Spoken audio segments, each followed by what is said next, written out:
Ell en tot moment va pensar que era de llei que les dones poguérem jugar a futbol i va anar a aquesta lluita moltíssims anys.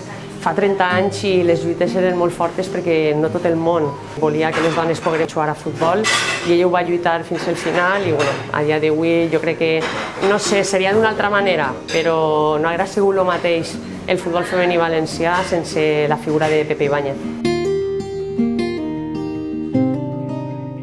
El tercer día de sacar las rosquilletas se dio cuenta que llevaba un paquetito de cromos las rosquilletas.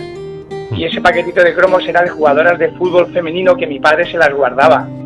Oye, ya está, sus últimos días, yo que sé, los cromos pues le llenarían de orgullo ver que las chicas estaban en los cromos y yo que sé, diría, ostras, pues ha merecido la pena. Tú imagínate, estás ahí en la fe, vas a la maquinita y están en los cromos, claro, que eso es lo máximo. Hoy queríamos finalizar un poco ese proceso y acabar lo que Pepe quería hacer y os traigo el álbum de cromos acabado.